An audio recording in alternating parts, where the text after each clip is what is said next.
Pterodactyl here, and have you checked out our shorts? No, not my underwear. Our short videos. You need to check out our shorts. There's a lot of good, useful information there. And the videos are short. Now there's your dinner. Check out our shorts, not my underwear. Pterodactyl here. Today's video is going to be on this here John Doe X350. And you can get this John Doe sticker in our online store. Maybe you want to put one on your John Doe. Okay, so this John Doe came in, and it's got a kind of sucky engine on it. You can get this on our online store too, in case you got a kind of sucky. But the problem with this isn't the engine. It's electrical. And it keeps blowing this 15 amp fuse that's right here. So the customer tried fixing it himself, and he disconnected everything, and it's still blowing the fuse. And he disconnected everything but one component. And that component is this monitor here, this control module or control monitor. So I'm going to show you what's going on with this thing. First I got to put my spectacles on. So here's a handy little tip for you if you're ever troubleshooting electrical stuff and you don't want to have a pile of fuses hanging around, or you want to be blowing a pile of fuses. Now what did I do with my tools? Here they are. I made up, this is a circuit breaker, like an automotive type circuit breaker. This is a 20 amp. I know the fuse I'm doing is a 15 amp, but this is a 20 amp. And I just hooked some wires to it. Now, we got power coming in. If you know anything about fuses, got power coming in here, and then it goes through the fuse, and then it goes out. So I'm going to hook this in there, and I'm going to hook this in here,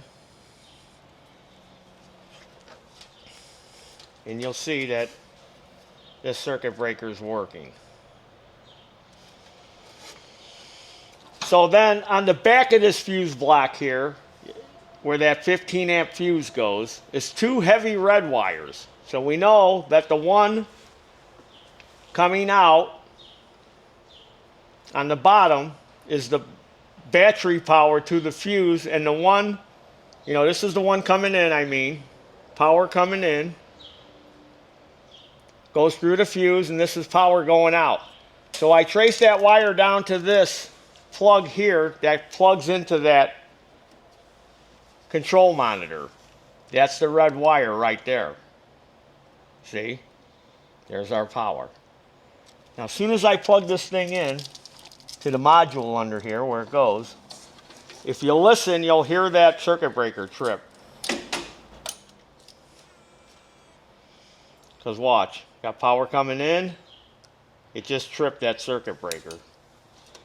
As soon as I unplug it, it'll reset. See, it just reset. That way you don't have a pile of burnt fuses while you're trying to troubleshoot something. So I traced it down to that. So I got a hold of John Doe. I looked up this X350 and found a new module or monitor. I think it's called a control monitor. This thing is 350 bucks. Now I did find some on Fleabay, but they were in India. And if you look, it says assembled in India. So the seller had like 4 of these that was in India. He had 1 left. So I don't know if it's there anymore. But I got this from our local John Doe dealer. So I'm going to go ahead and put the fuse in.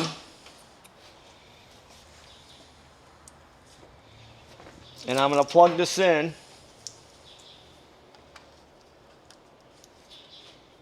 And I'm going to turn the key on. And now it works.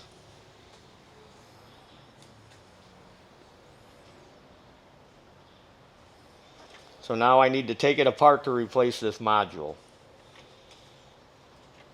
So something happened to this module that's in here that's causing it to blow the fuse.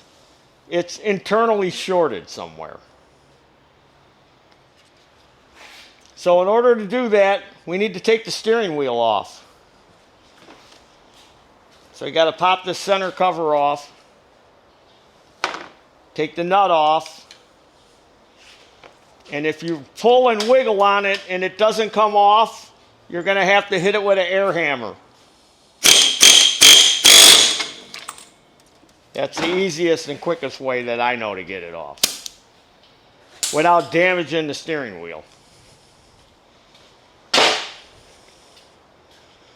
Now we should be able to, this is clipped in. We should be able to pop that off. Let me get a screwdriver. I don't want to bust it.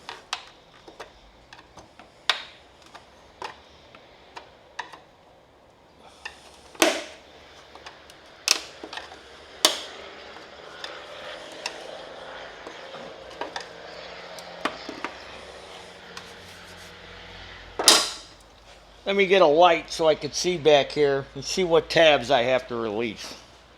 And end scene. So there's a tab here, you got to push on it to get it to release. There's one up at the top.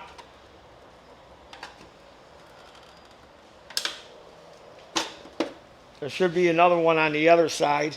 You're just going to have to find those tabs.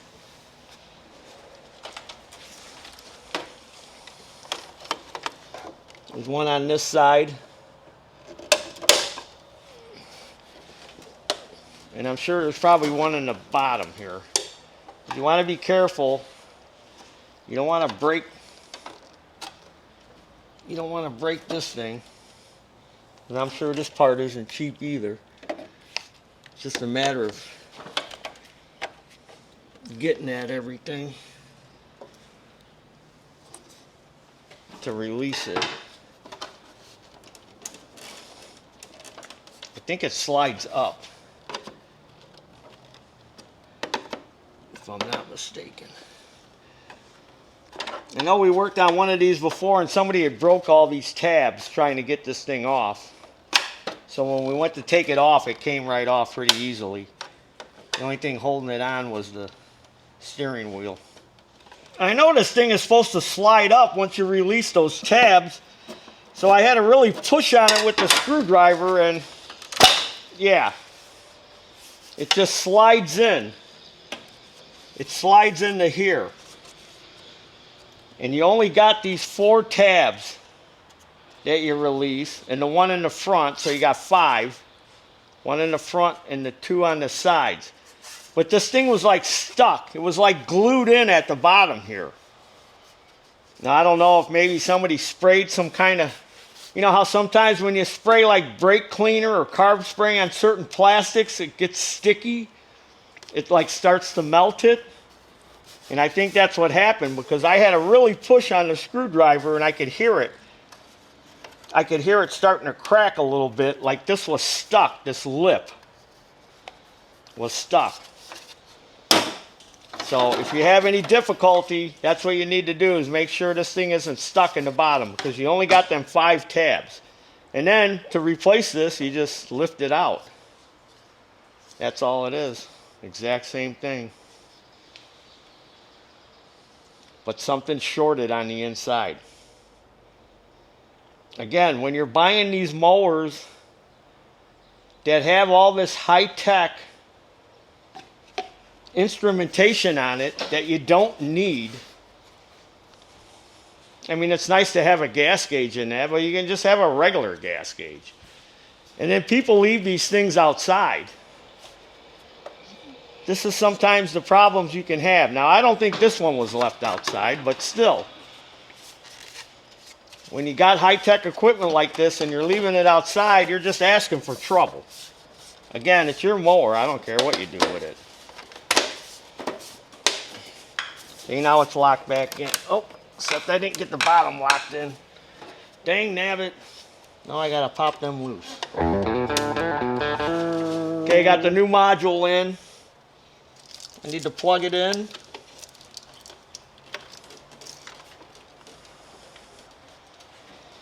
And then I need to sit on it and make sure my steering wheel is lined up with the front wheels. And it is. And I just got to tighten the nut and put the center cap on. But let's, as Elkskin says, fire it up, fire it up, fire it up. Shut up, Elkskins. What?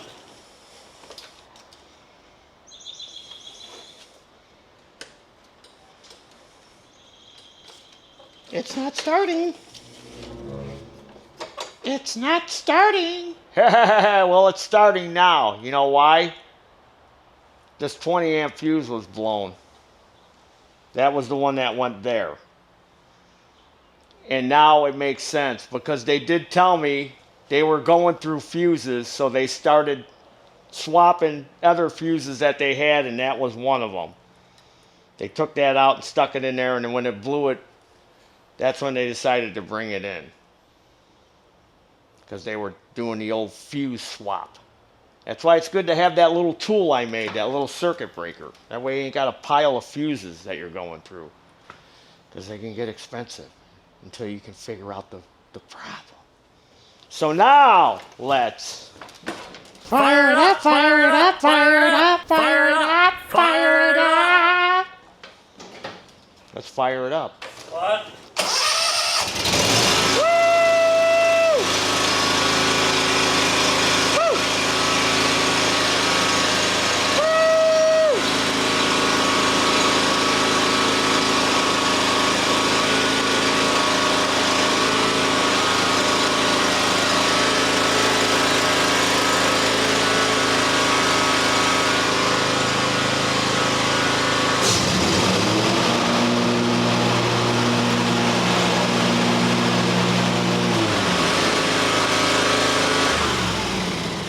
Well, everything works now. Got a fresh module in there, but of course, new module, 0 hours on the hour meter. I know on some of the bigger, more sophisticated John Does, you have to plug in like a laptop, and I think you can transfer the hours to the new module, so it'd have accurate amount of hours on there. I could be wrong. Maybe you John Deere techs out there know, and you can leave a comment in the comment section and tell me if that's true or not. But this one's got 0 hours on it now. So now this guy can turn around and sell it and go, hey, look, it's got 10 hours on it. I barely used it. And that would be a lie. I don't know how many hours were on it because the module went bad. Again, see, with the high-tech stuff, just put a regular gas gauge on. That's all you need. If you want to have one feature on a mower, a low fuel light would be all you would need. You don't need all this fuel gauges and all this high-tech crap. It's a lawnmower. It's not the space shuttle. We just want to cut our grass. We don't want to be bogged down with $350 parts. Now, I'm only going to charge a half hour because that's what it took. Only took a half hour to swap it out. And it didn't take me that long to diagnose it to figure out it was that module. So he's getting a deal. Oh, you know who that is, don't you? That's Money calling. Yeah, Money. So, who? So, there you go, grass rats. We fixed another one. You like this YouTube channel? Subscribe. Check out our web store. You could probably get this beautiful wheelie sweatshirt. I know it's getting warm out, but it's still cold here. And check out the other stuff we got in our online store. And as always, there's your dinner. I gotta answer the phone. Hello? So that monitor, I thought, let me crack that thing open and look inside since I bought a new one, just to maybe see if I could see what component on there might have fried or burned out. And, maybe I could fix it and use it in a future tractor. So I had to take that lens that was on there off, and that was real glass. So I tried to gingerly take it off, but it didn't work, and I ended up breaking it. So that comes off, and then there were 2 screws that held it in, and then this thing comes out.